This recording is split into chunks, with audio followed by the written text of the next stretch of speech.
time. Just kidding. Okay, we're going to be learning about circles, but we are going to use this pizza to help us. So here we have our little delivery man. Isn't he so cute? And this very tasty pizza. Yum, yum, yum. And this pizza is a circle. So we are going to talk about the different parts of a circle and label them on this picture. Okay. So I have four things I want to label on here. I have a dotted line that is going all the way across my circle, right in the middle, connecting from one side to the other side. And that is called a diameter. Okay. All the way across is a diameter, but like this slice of pizza, if I'm only going halfway across, if I'm going from the center of my circle to the outside, that's called a radius. And we're going to talk a lot about the relationship between these two, but a radius is half the length of a diameter. Okay, now I've got two other things, and I already mentioned one of them. This point right here, this is called the center of the circle. And then we got one more thing I want to talk about, and that is the circumference of a circle. And circumference of a circle is just like the perimeter on your formula sheet. It looks very much like that pizza, except not as tasty. I've got all of my parts labeled. We've gone through what all of these mean, and then we've got some vocab down here. The area of a circle is the amount of space inside the shape, just like with any other shape. And the circumference of a circle is a distance around the shape. Okay? And we have three formulas up here. We have two formulas for circumference and one for area. And I can tell you right now, in our class, we always just use the same circumference formula. We don't really tend to use that one. You are welcome to use it. There's nothing wrong with it. We just don't tend to use that one as much. Okay. One other vocab thing with circles. We need to know, what is a semicircle? If you know what it is, stop right here and think to yourself. Say it out loud to the computer. What is a semicircle? That's right. It's half a circle. Okay, so I'm literally going to write that down and draw a picture. Half of a circle. All right, now my picture is probably not going to be the best, so just bear with me here. All right, I'm going to start like I'm drawing a circle. Oh my. Okay, got a little, okay. All right, you know what? Half a circle, close enough. Okay. And we need to have a formula for this. That's the really important part. You can't make a circumference formula for this. If it ever shows up, your teacher's just going to have to explain to you how to find this perimeter. But we can make an area formula. So I'm going to take my normal area formula, and you got to write this down somewhere, guys, okay?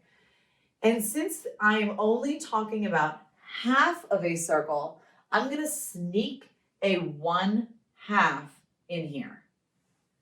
Okay, I'm going to do half of the normal formula. Half times pi times the radius squared. And you'll see that here again in a few minutes. Okay, but that's all the parts of a circle. Let's try actually solving some problems. All right, I'm going to do this first one and then we'll play trade, okay? So I've got instructions that say find the area and circumference of each circle. And I've got places to write them. I'm going to use this space to write my formulas, and then we'll write our answers. So the formula for area of a circle is pi r squared. And then the circumference formula that Ms. Voss and I always use is 2 pi r. Yes, I know there's another one, and it's fine to use. We're just going to stick with this one for now. All right, so we're going to, again, let Desmos do the work for us. I'm going to put in both of those formulas at the same time because I do not like working harder than I have to. So I'm going to put pi r squared. That's going to be my area.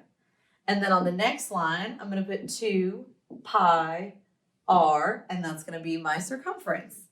And then all I have to tell it is one variable. I just have to know what my radius is. But if we look at this picture, I don't have the radius. I have the diameter. So my diameter is 12. All the way across the circle is 12, but I only want half of the way across the circle. So when I go to put in my radius, let's let Desmos do the work for me. I'm going to put in the diameter, and then how do I find half of it? I'm going to divide it by 2. So my radius is actually 6. It's the diameter divided by 2. But while I was figuring that out, look at all this other work it did for me. Pretty magical. I'm already done doing all of my formulas, plugging everything in. So my area was, let's round it to the 10th place, 113.1 square millimeters. And then my circumference is 37.7 millimeters. So circles are a little bit different, but not too crazy. Let's get Miss Voss to come do some more for us. All right. That's pretty awesome. I mean, again, you're using all of your formula work here. And I'm going to do the next problem, and all I'm going to do is delete the R for now. And then I'm just going to fill that back in, and I think I'll have my answer so I can thank Miss Benson for doing all the work for me. I really appreciate it. So my picture is a little different. If you notice, Miss Benson had the diameter here of 12. So when she plugged it in, she actually took 12, divided it by 2 to get the radius. Now, if you look, I actually have the radius here. So I know that my radius is equal to 7 centimeters. So I'm going to go ahead. I can write the formula down just for consistency's sake. Pi r squared and 2 pi r. And I'm going to come over here and I'm going to plug in that 7. And look, the answers are right there. Again, we'll round to the nearest 10th, which is 1 decimal place. So my area is 153.9 centimeters squared. Okay, and my circumference, which is actually the perimeter of a circle, is 43. Oh my goodness, if I round, my 8 pushes my 9, which pushes my 3, that makes 44.0 centimeters. All right, this says find the area of a semicircle. So what did we say a semicircle was? It is half of a circle.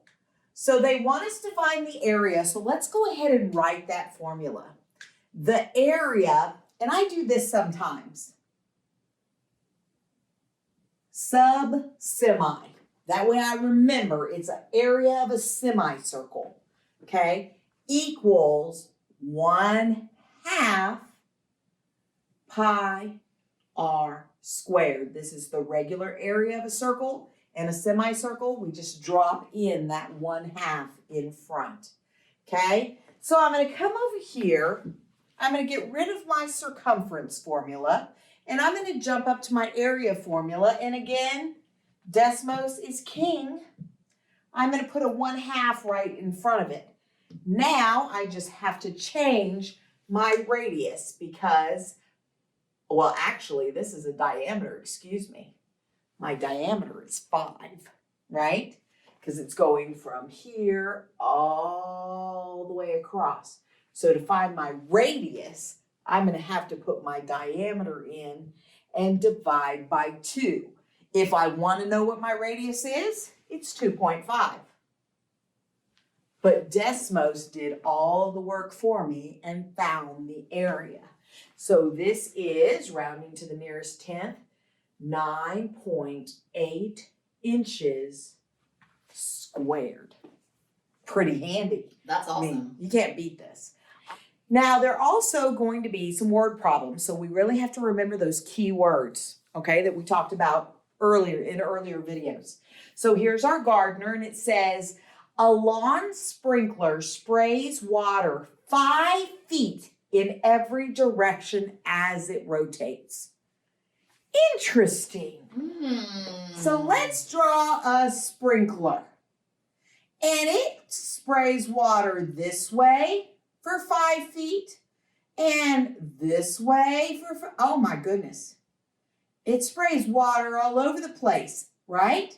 Well, if I were to attach all of that, yeah, don't make fun of my circles. It's not very nice. Okay? That gives you a circular pattern, correct? All right. So what is the area of the lawn that's watered? Well, we know we have a circular pattern. So area equals pi r squared.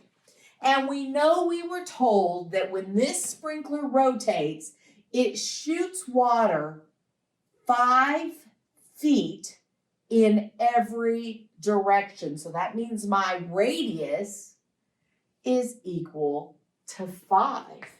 Okay? So now let's come back over here. We're going to have to change a couple of things. Let's blank out our radius again. This is the formula for a semicircle. This is an entire circle. So let's go ahead and delete the parts, that we don't need and leave pi r squared there. So 5 is our radius and there's our area. That's how much area is being watered by the sprinkler.